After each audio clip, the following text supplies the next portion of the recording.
beautiful silk ceremonial scarf that represents purity, goodwill, compassion, and it's used in traditional greetings. It's a traditional sign of respect.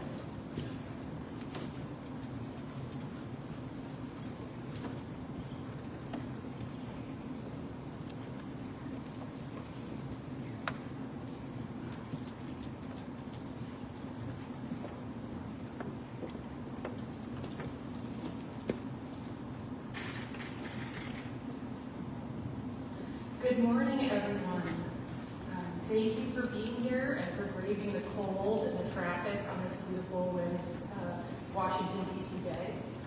On behalf of the entire American University community, I want to warmly welcome you all to the Walk for Peace Talk at American University, featuring the Venerable Mother of the Dhamma Chaitya, who so honor us here today as a final destination on day 108 of their 2,300-mile journey that began back in October. My name is Morgan Redmond, the Associate Director of Case Spiritual Life Center at American University, and I am deeply honored to be part of bringing the Walk for Peace to our campus community. I hope that our time today together will inspire each of us to reflect on the peace, unity, compassion, and shared purpose that is both grounded in and transcends all faith, background, and belief. I love how our own Case Spiritual Life Center puts these values into words. 1, every being has a measurable worth. 2, our hearts flourish in community. And 3, everyone impacts the world. It is my hope that whether you're here with us on campus, watching on our live stream, standing on the roadside, or simply following this inspiring story, you will take their embodied message to heart and know that you too can walk for peace and unity in both big and small ways. You must take the first step. You are not alone. There are more walking beside you than you realize. It is now my pleasure to introduce the 16th President of American University, Jonathan Alger. President Alger is an experienced and visionary higher education leader who previously served as the president of James Madison University in Virginia. He is known nationally as a leader in civic engagement, civic education, and civil discourse, and as a scholar and speaker on higher education policy and law. Please join me in welcoming President John Alger.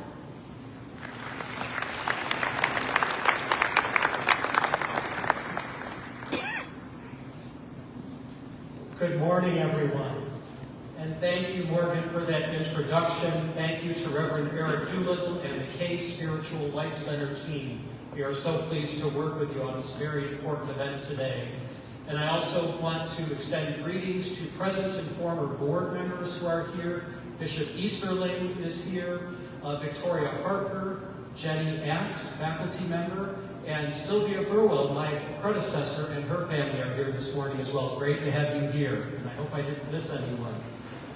It's a privilege to welcome all of you here for this moment of unity and peace. And very special thanks to the venerable monks of the Dhamma Chaitya for including a visit to American University on your 2,300-mile pilgrimage. That's a lot of steps.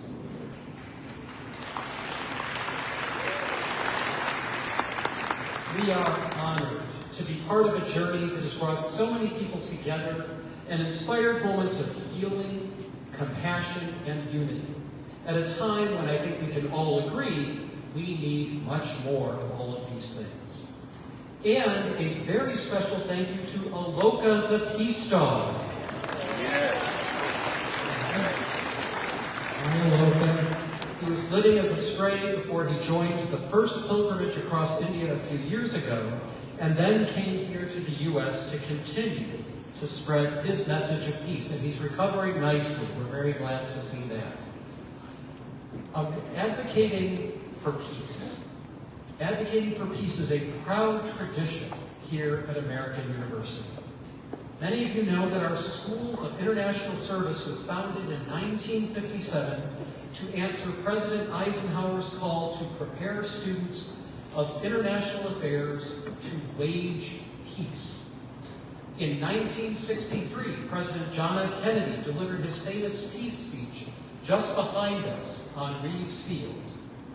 In this speech, he defied conventional wisdom by reframing the idea that diplomacy, engaging across borders and cultures through our common humanity, was a strength rather than a weakness.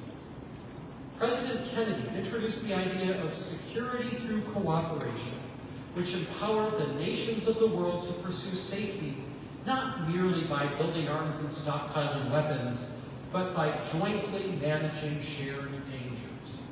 And he reminded us that true, long-lasting peace is not achieved until it is shared by all. What kind of peace do we seek? He asked. I am talking about genuine peace, the kind of peace that makes life on earth worth living, the kind that enables men and nations to grow and to hope and to build a better life for their children. Not merely peace for Americans, but peace for all men and women. Not merely peace in our time, but peace for all time. This is the peace we seek. Peace for all people and for all time. Thank you all for being here today and for bringing the Walk for Peace to American University. May your Walk for Peace continue to bring healing and hope to our nation and our world.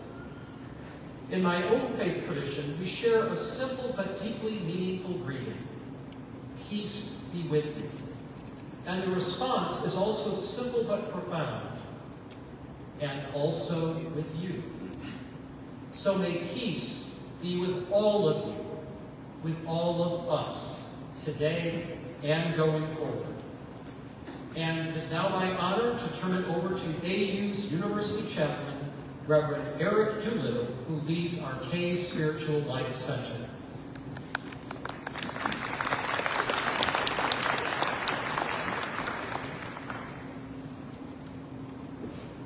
Thank you, President Alger. Welcome to everyone gathered here and online this morning. Welcome to the Bontes of the Dhammacetia Walk for Peace, the Maryland Buddhist Vihara, and other venerable guests. We greet you with peace, happiness, and unity. I'm so happy to greet you this morning with the same generous welcome that you have shown to thousands on your long journey. The same generous welcome shown by dozens of United Methodist churches and other houses of faith who opened their doors to you along the way.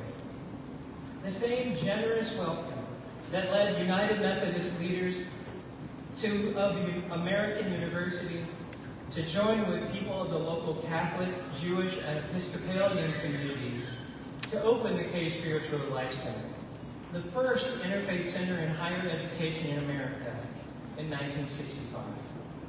Today, 60 years later, over 24 belief communities call KSLC home, from atheists to Zoroastrians. It continues to provide a place to cherish all humanity, to connect our hearts and community, and to discover a sense of purpose and service to the world. And now we extend our generous welcome to you. I greet you this morning in a spirit of happiness. As the University Chaplain, Reverend Bruce Pointer, first extended to Bhante Gunaratana when he arrived at American University in 1972. The happiness felt by students, hundreds of students, as Bhante G served as the Buddhist chaplain while completing his bachelor's, master's, and doctorate of philosophy here at American University. He used that education well and went on to write the seminal book, Mindfulness in Plain English. We extend our blessing and praise to him at his home in West Virginia, and we celebrate our happiness for you being here. I greet you with a sense of unity across faiths and beliefs. That sense of unity that former chaplains Joe Eldridge and Reverend Brian Ospick, who joins us today, as they felt as they work with Bhante G's student, Bhante Parantana, who has served at American University since 1989. He continues to lead meditation every week in our chapel to this day. Bhante Parantana is a blessing to our campus and a nationally recognized leader, having received a Lifetime Achievement Award from President Joe Biden in 2022. We celebrate this unity with you. Venerable Bhantes, as your long walk concludes, we know that your life journey to spread peace, unity, happiness, and healing will continue. You are always welcome at American University and at the Case Spiritual Life Center, although next time you can fly or take the train.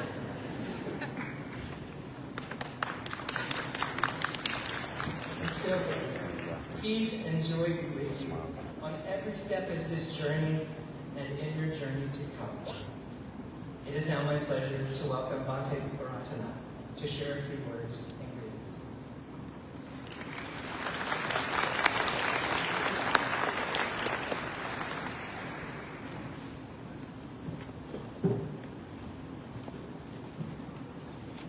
Namo Buddhaya. Welcome you all, and especially Bhante Panyakara, and this make a big changing for especially United States of America, hosting many states and take a great determination to walk into the peace for the national capital city, Washington, D.C. We welcome Bhante and rest of his disciples together, came over there. That's wonderful and more peaceful. This is very feeling more spiritually very rich, very happy. Welcome you. And I've been this temple few times and Texas, and for the Tripitaka chanting, that's a wonderful thing in the United States. We all the monks together, we did, and wonderful place to visit, 40 acres, and we're going to build up around 840 pagodas, 40 acres, that temple. Anybody, if you wish to build up the pagoda, one pagoda, it will be $85,000 value.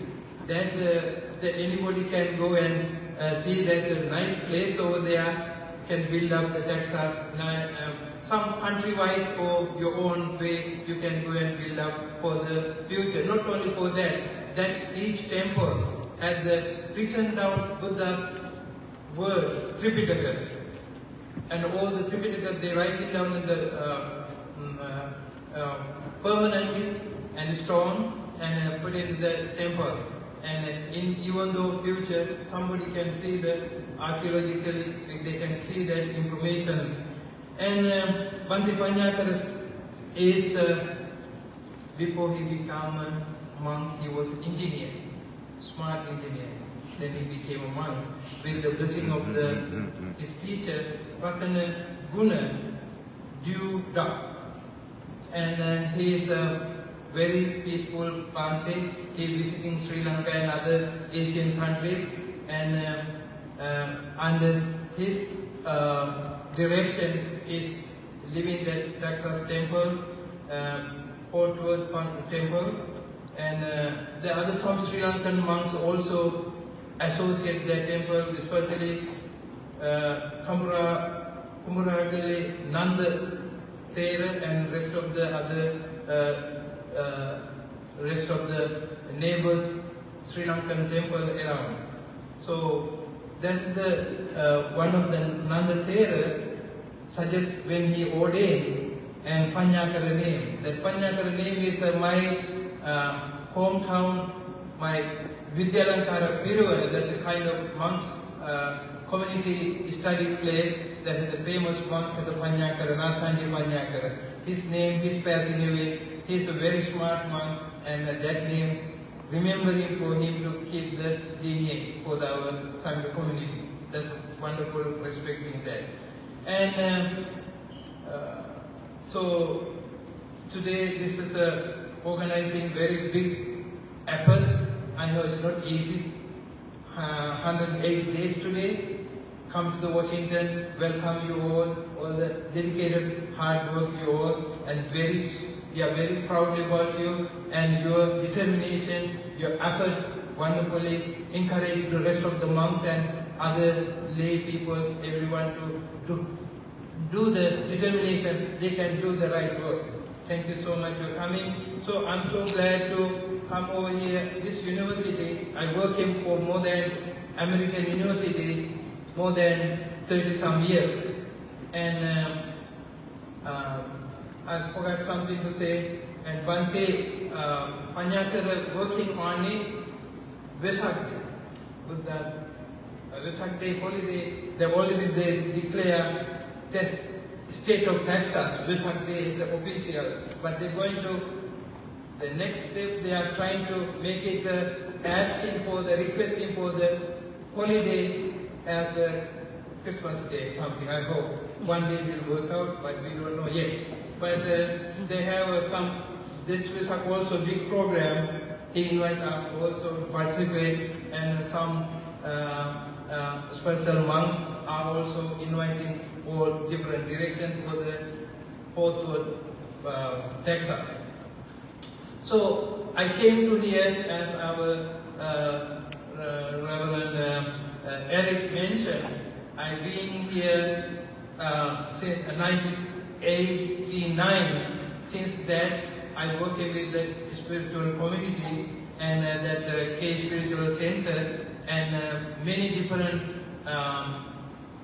teachers and students and passing by and been for a while, and I'm so happy and this spiritual community at the United American University.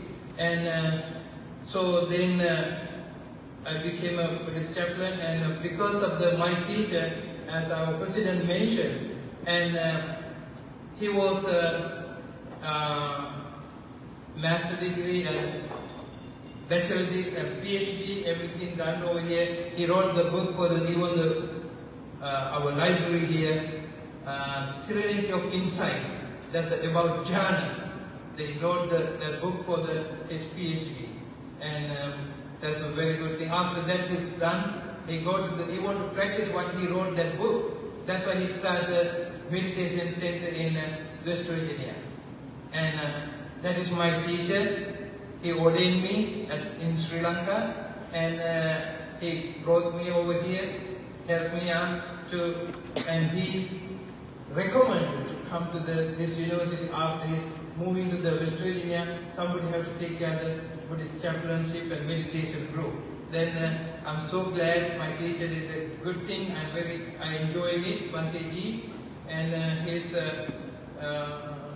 starting his meditation center in 1982, and then he make mindfulness plain English and some other Buddhist books over there, and so many Buddhist books he wrote, and he's 98 years old, but he's still taking care by himself, walking around and meditating every day, teaching the Dhamma and writing the book and articles, and he has a good memory, and I'm so glad because he lived with the Dhamma, spiritual path.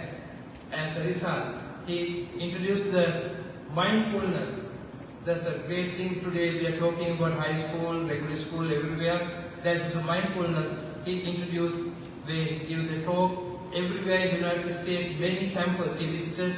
He gave the Dhamma talk, and became he's working for the some time around end of the 70s somewhere, because Vietnamese veterans came to the Florida. He was a chaplain. As a result, he get more engaged for the work for the refugee camps. He did a remarkable things, and he find out the path to us, and we get a chance to come to with his advice and working in the university. We have university also. We have Vesak celebration. We have meditation class every Thursday, and you all can come and enlighten. You can all come and practice mindfulness. and it's open to everyone. And thank you so much giving this opportunity to go over here, our president, our Eric and Morgan, and everyone work hard for the keep success. Now, before the ending my talk part of my time, I like to give the chance to opportunity to our Thai President, Thai Community Sangha President, Dr. Thana. Please come and behalf of our IBAA give us some few words. Thank you.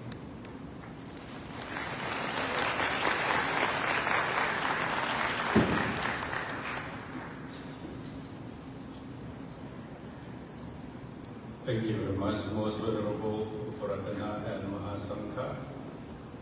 Today we are gathering here to welcome our great mission, great monk who set off from Texas to Washington, D.C.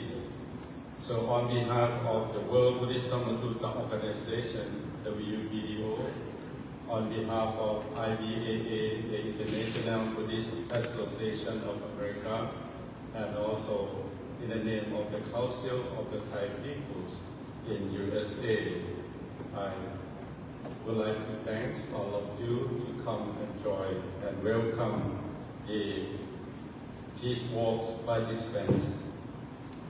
Your noble journey is not only to walk across the land, but walk across the heart of the people by moving step by step with mindfulness, discipline, patience, and loving kindness. You bring the ancient Theravada Buddhist tradition really into the present moment. It is the Dhamma in action, transforming timeless teaching into practical living example for the world can see, feel, and learn from. Through these peaceful walks, you are creating awareness of the Buddha's original message to non-violence, compassion, and wisdom, value preserved and transmitted through the Theravada tradition for over 2.5 millennia. Your journeys demonstrate that peace is not merely a concept to be spoken about, but to have to be walked, embodied, and shared through conduct, intention, and service.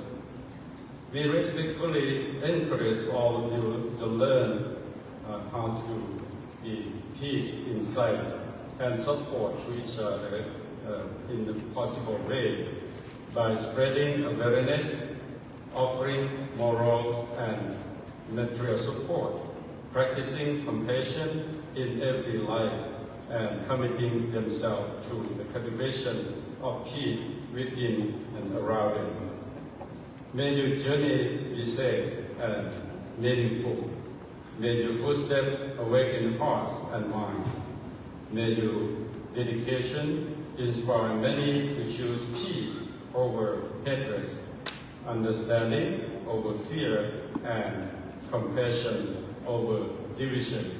Thank you very much for all of you, and thank you so much.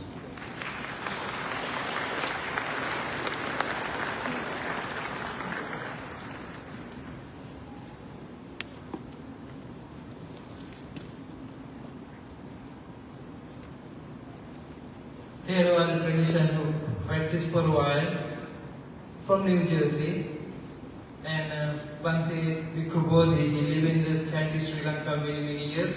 He used to live in Washington Buddhist Vihara. We worked with him together. Bhante Ji, and he had a great relationship. And Bhante Ji, when he come over here also, we know about it. But just for this event, I like to give receive a few words from him. We like to hear him.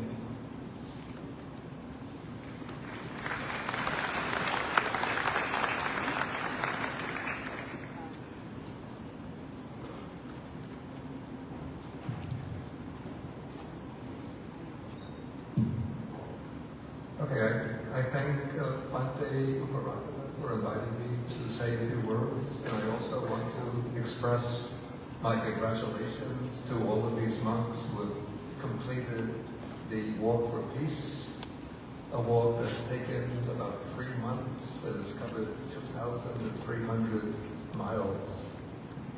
I actually had the idea at the beginning of January to go to Raleigh, North Carolina, and to join the walk from Raleigh, North Carolina to Washington, D.C. But then I put the inquiry into Google's AI program, Gemini.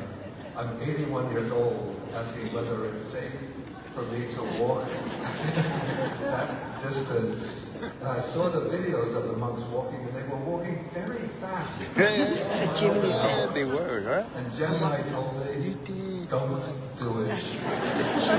Danger to the heart, danger to the skeletal structure, danger Were you to with them other the whole time in the organs. U.S.? You came But Carol watching came the with them? videos,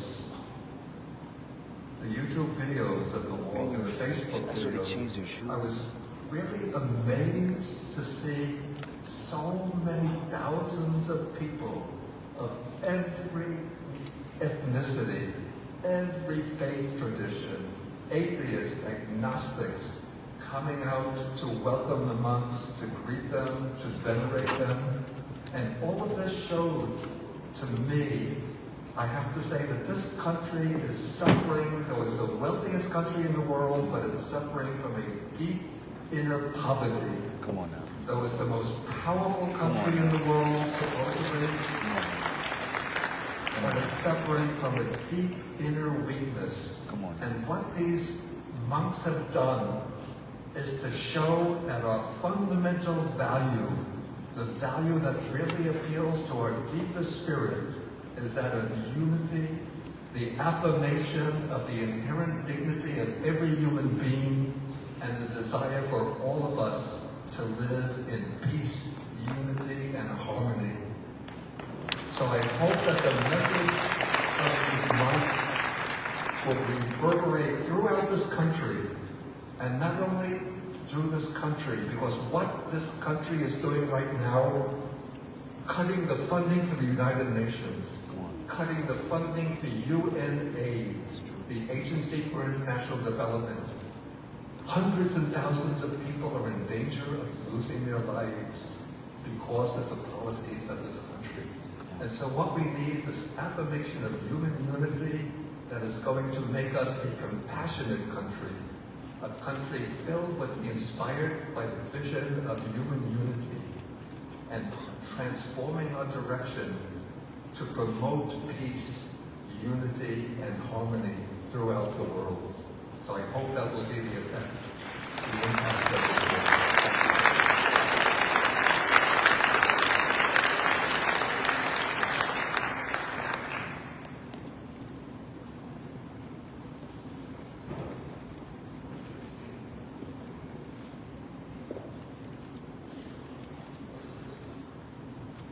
Thank you, everyone. I'd like to invite the Most Venerable Hanyakara up to talk and do a peace talk. Thank you.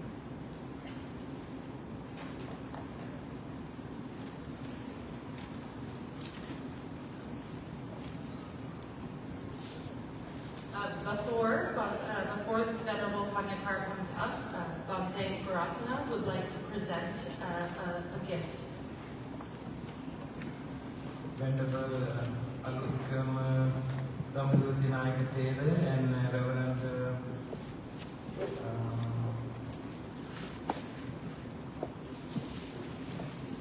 Matt Reagan, and please come forward to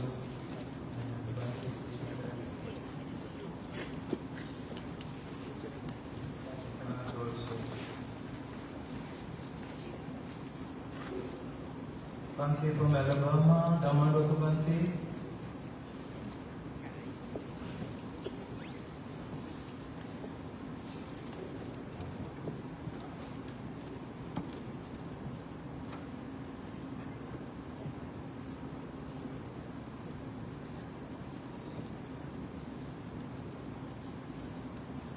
Most venerable members of the Mahasangha,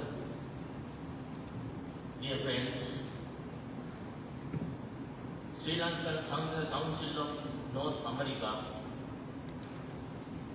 congratulate Venerable Panyadara and his Sangha members on the completion of their 2,300-mile walk for peace, which has inspired the world as an expression of the Buddha's sublime teachings of peaceful coexistence and loving kindness for all.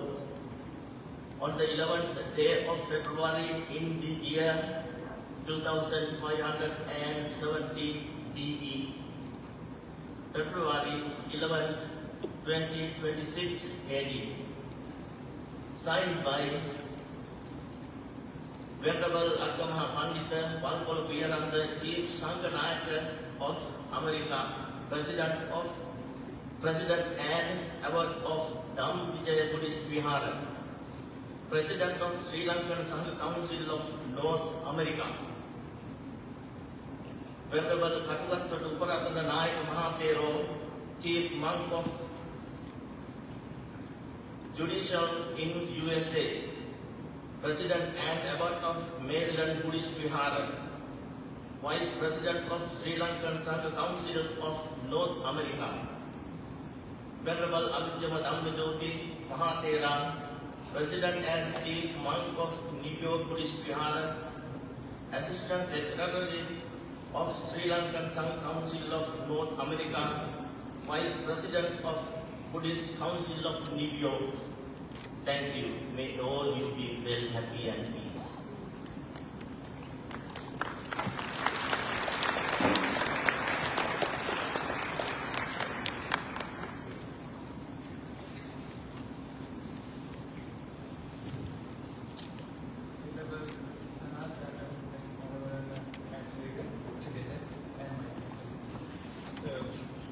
We are all looking forward to hearing about the Nikara. So this is very brief, but this is from the Buddhist communities of Washington, D.C. We've been watching and waiting for you to come. So we hope that this small plaque, maybe in the future you can remember us and all the many, many volunteers from all the many, many Buddhist communities and interfaith communities and even no-faith communities throughout our city. So with Pratana, tonight we'd like to present you this small memento.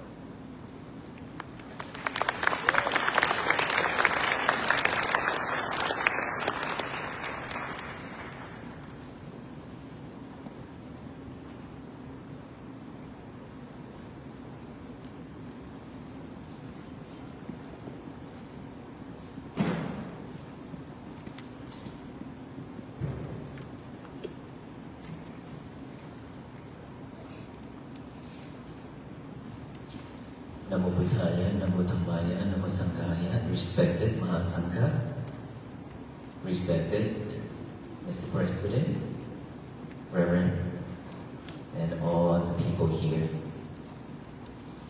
First of all, I pay gratitude and give you respect to the Mahasangha who come in here today to support our Walk for Peace team.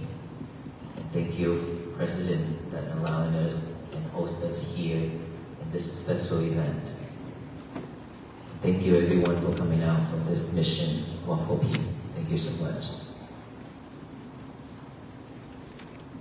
How much time do I have? But because we have to keep up with the time, because our schedule today is very tight. 30 minutes?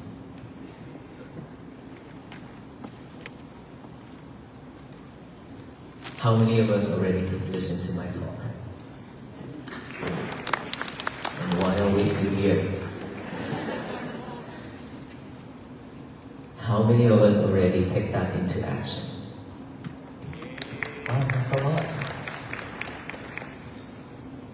Are we at peace right now? That's why she said her head. You're not at peace. How come? Stress? Even in this moment? No? Okay. Well, stress is always with us, unfortunately. The When we are not mindful enough, we always live with stress. And mindfulness is the key. Mindfulness is something that we have to have. We have to live with. Every second, every breath.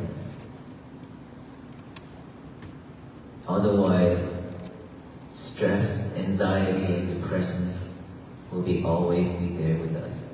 It will not leave us alone. It will chase us down. And just like she said, even in this moment, we still have stress. And I believe it's not just only her. Do you know why? Because you are not paying attention to what's going on right now. Because your head is wandering around and your head is chasing, your mind is chasing after the thoughts. Whichever one is powerful, more powerful, it will pull you there. If our speech is not powerful enough versus your thought, then your thought wins over our speech. Is that right? That is when we live with suffering. But if our speech is powerful enough, and if you be able to focus, listen, pay fully attention to our talk, then all these inside, it will settle, will be settled, right? Because our mind can only focus at one thing at a time. It cannot be multitasked. Unfortunately, all of us are multitasking ourselves. And that is the reason why we cannot stay focused. Stay focused means we concentrate on one thing at a time. If you are listening right now, you won't have any other problem going on in our head. But when you're listening and checking on your phone at the same time, which one is listening, which one is checking on the phone? Because the mind is only doing one thing at a time, can take only one object at a time. Either this or this, right? So whichever one is stronger, it will pull you there. If this is stronger, it will pull your attention to here. If this is stronger, it will pull your attention to here. And that is when we stay focused. Either here or here. So it's all up to us to decide which one that we want. And I have to tell you this. We've been living in this world long enough to associate, to do all kind of things unnecessary for our life. Create more challenge, more troubles, and bring suffer to us. A lot. More than enough.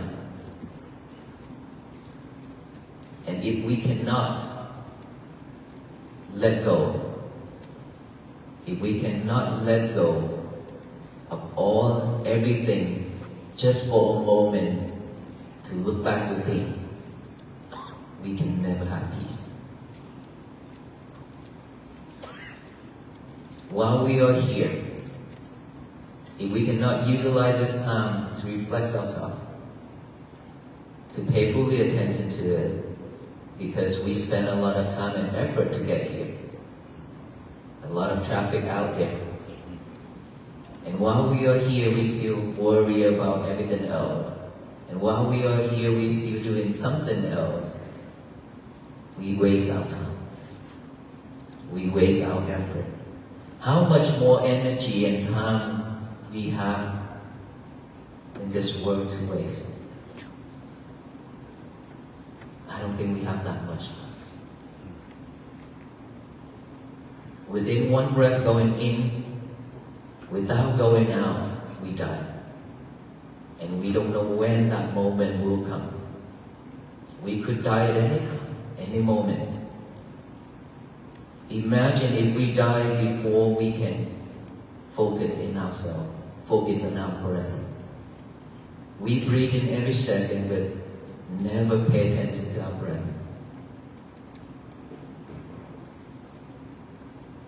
Breathe and then breathe and then breathe, just like a robot, just like a machine, to survive. That is a habit. We don't even know how long our breath is, how short it is.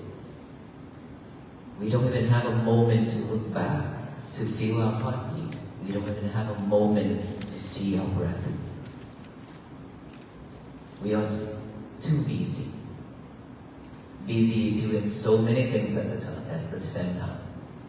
Busy chasing the outside world and chasing material release. That's why we don't even have time for ourselves. Sometimes we can't even catch up with our breath. But how terrible it is. That's how fast we're moving along with that world. The world is spinning and we try to spin with it. And the more you spin yourself, the more you get tired and suffer. But we're still doing that. That is the reason why I came up with this idea of Walk for Peace. Try to raise the awareness of peace that has been with us, with all beings, with all human beings, for a very long time. It's always with us. But like I said, we are way too busy to see it, to live with it. And that is why us Venerable monks walking, hoping that to raise this awareness so that all people along the road who will meet, that can slow down, that can stop from doing everything else, to look back within to find that peace, or to unlock that box where you have locked peace and happiness in it and forgotten it. There are so many people coming out to support this mission. And of course, there are people practicing take this into action seriously. There are people just coming out for fun. There are people just coming out for pictures and social media. And there are some people just come out to offer and then go back home, go back to the old days.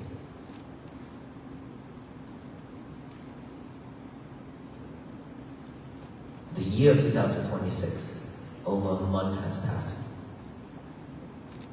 Very quick, very fast, isn't it? Yeah. It's moving very fast. Yeah. Watch and see. Year of 2026 will be gone very soon. And we really don't know if we'll be able to survive within this year. We still stay alive within this year. We don't know. Everything's so impermanent, including this life. And so if we cannot take this seriously, we are afraid that if we are behind this world, we will lag behind if we are not chasing the world. We are afraid that way. But look, if we cannot do something better for ourselves within this year, then our life is just going to be very, very sad. COVID-19 has killed so many people. That is disaster around the world. We are fortunate and grateful enough that we still stay alive. We still survive after the pandemic. But there will be many, many more disasters will come, stronger each and every time. Are we ready for it? Are we just living in this world day by day, waiting for that moment to come, or we willing to change for the better? Are we willing to change this world together? And how do we change this world together? Mindfulness. Once we are living in mindfulness, we will not harm ourselves, we will not harm the others. We will know what to say, what to do. We will stay away from unwholesome things and doing wholesome things. If all the people in this nation and all the people in this world doing the same thing, doing wholesome things only, living in peace only, this world will be a better place for all beings to live. But in order for that to happen, it requires us to put effort and energy into it by practicing mindfulness every day. I'm standing in here in this university to talk. Mostly are students, a lot of students. Of course, this is a university, it's more for the student, right? Students, are you stressed? Because of schoolwork? Yes? Because of that goal that you set for yourself? Every day, you're stressed.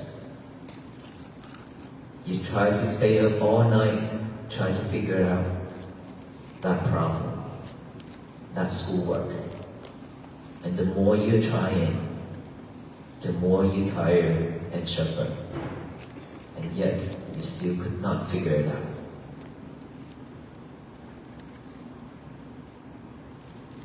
And now you live with anxiety and depression. And of course, after all that effort, if you fail, you'll be disappointed and you mad at yourself so much. And now you're even worse in depression. How do we change that? How do we work through it without mindfulness? Instead of pushing yourself, all you need to do is just take a break. Take a deep breath as much as you want because it's free. The air is free. Take a deep breath and then concentrate on your breathing. Add awareness to each and every breath going in and out. Naturally, knowing each breath going in, each breath going out. When thought arises, don't try to eliminate or push it away. Simply just observe that thought. Acknowledge that thought as thought. Silently come back here with the breathing. Another thought pop up. Believe me, you have millions and millions of thoughts. Because you record it in here every single time when you associate with people. When you do things, when you see things, you hear things, you smell, you taste, you touch. It's recorded. After it's recorded, it will rise up and rise up and rise up every single time. It's right now, like I said, we have full of thoughts. If we cannot pay attention to my talk, we will live with thoughts. We suffer. Right? So if we are clever enough to know our thoughts, to acknowledge that thought, we'll come back with this present moment, which is each and every breath. Or while I talk. This is the present moment. I'm talking right now. Then this is the present moment. Thinking about the past, living with the future, those are thoughts. Those are not usable. Those are trash. We don't need to live with that. And so, thought pop up again, one after another. We simply just observe it, acknowledge it, come back here with the breathing. Concentrate on our breathing. We breathe every second, like I mentioned earlier. Now we just add awareness to each and every breath going in and out. That's all we need coming to you. When you hear noise, sound, observe that. Acknowledge that as sound, come back here with the breathing again. When you have any kind of feelings within this physical body, itchy, numb, pain, anything, concentrate on that. Observe that. Acknowledge that as feeling or itchy or numb, come back here. We train ourselves to come back to this present moment, live with this present moment here and now. We don't have this habit. We never have it because we live in the world where we always multitask on ourselves. That is why we cannot stay focused, remember? And so now we need to train ourselves just like a baby.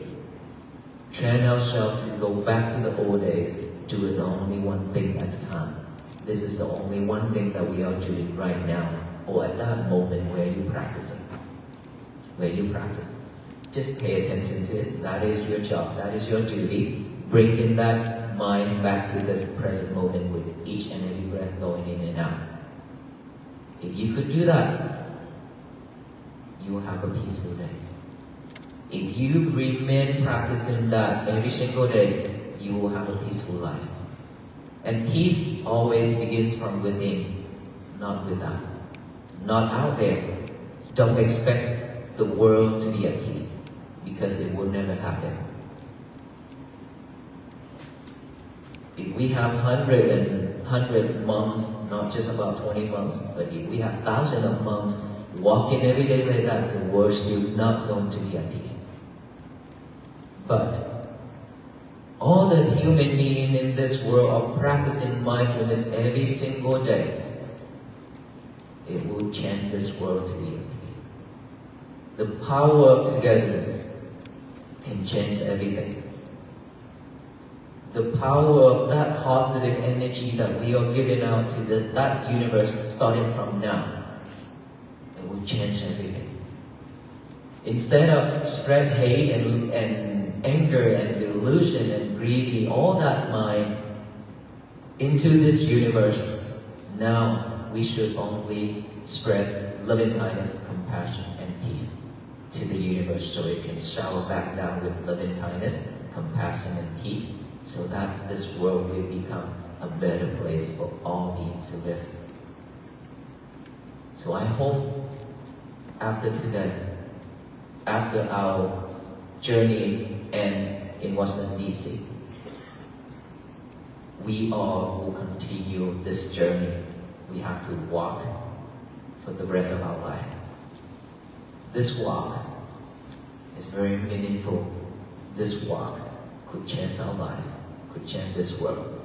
So how many of us willing to walk to bring world peace? All of us? Yes? So you promise that you will walk with all the venerable monks until the end of our life, right? Yes? Well, in spirit, I already talked about it. In spirit, that we walk means we practice every single day. Please, every day, write down that statement that I always say. Today is going to be my peaceful day. Live with it. Be mindful with it. May you all be well, be happy, and be peaceful. Thank you so much for all the love and support and hospitality. Thank you.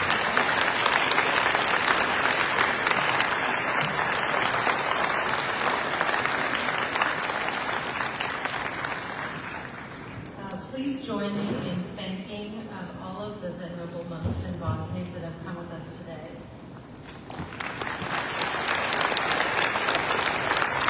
Thank you for listening to my part, for listening to my and inspiration.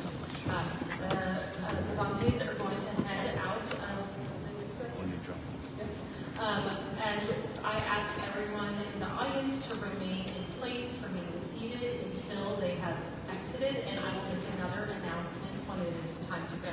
That you may either participate in breathing or in communicating with your neighbors until then. Thank you.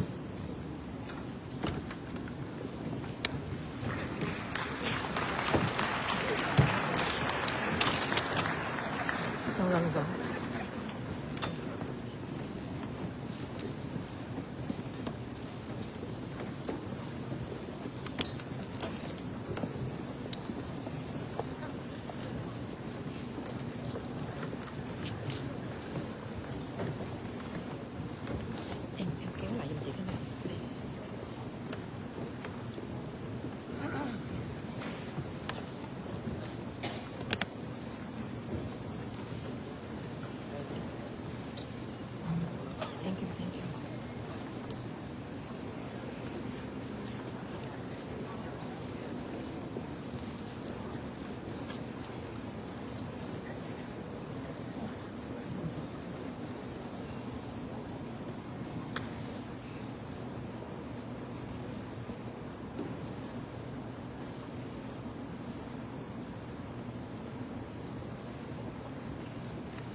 Okay.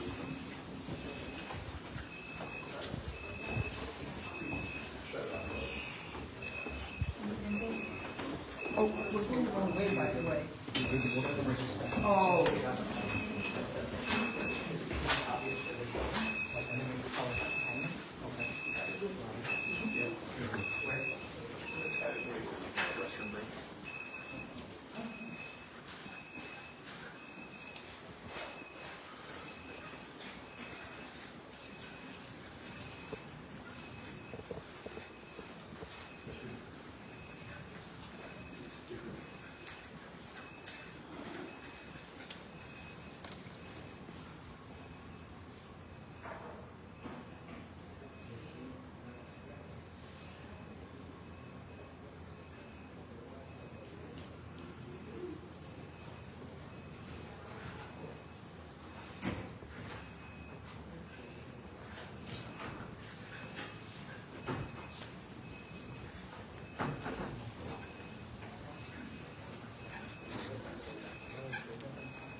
Bante Tivikata.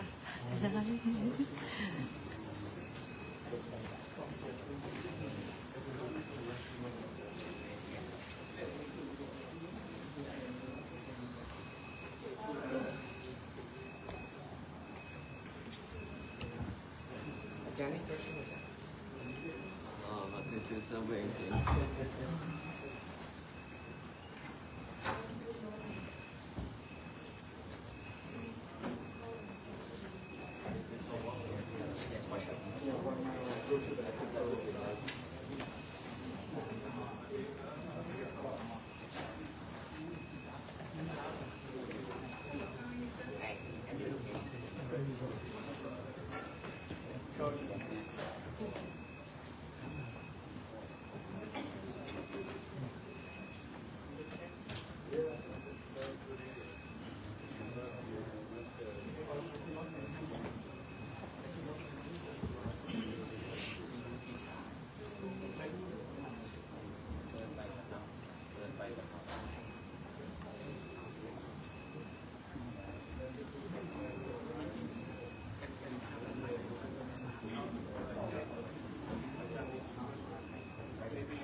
If everybody can come to this end, please, so we can. If you don't use restroom, Bante Bodhi, you just came to Vietnam, right? I was in Vietnam in April and May. Right.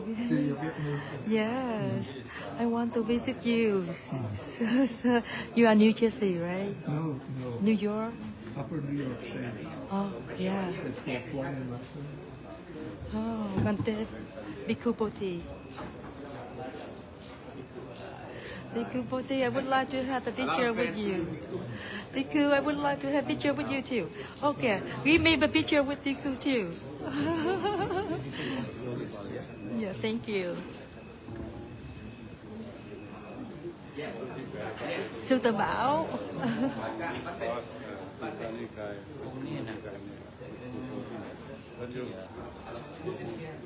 Yeah.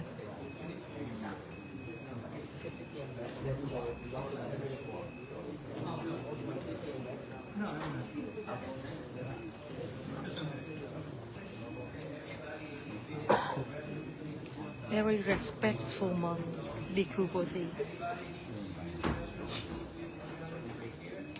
yeah, I can.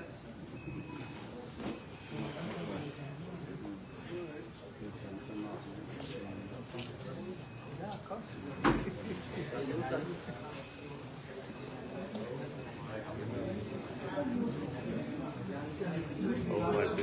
It's so much.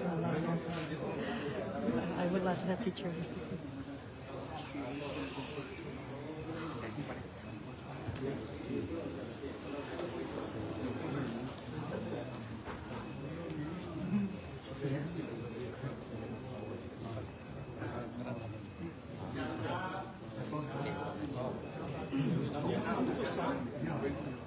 Down this way, please. แคปคิวมาไม่ส่งเสียงเลยนะเห็นอยู่อินเดียเห็นประจานอยู่อินเดียนั่นน่ะเห็นอยู่อินเดียไปมาไปอยู่ที่นี่ Oh. Restrooms? Amsterdam. How are you? Nhìn cái mặt chụp là biết xấu. Chả bao nhiêu.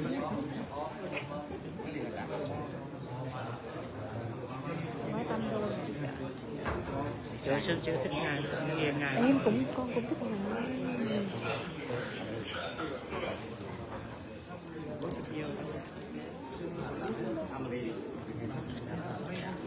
Sư cũng sư phải chụp con với ngài tắm đi sư chụp con với ngài đâu ngài đây nhưng mà xôi không vô được rồi không vô được.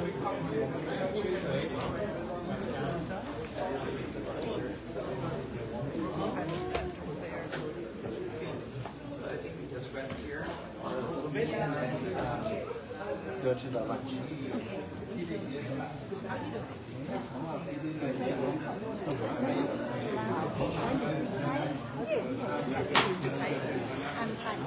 Amsterdam is the one that have accident in Houston in November 19.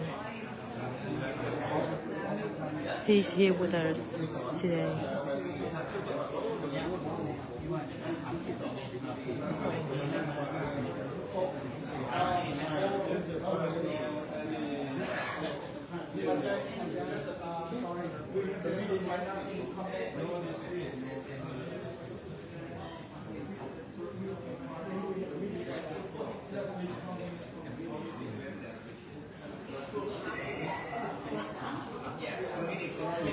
Bhante Bhikkhu Bodhi is 81 years old. The very respectful monks.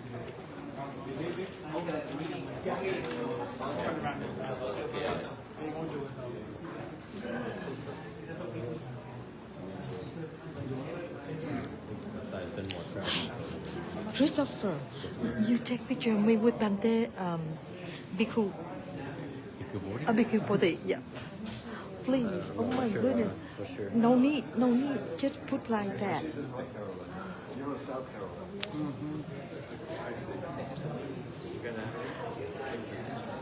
So,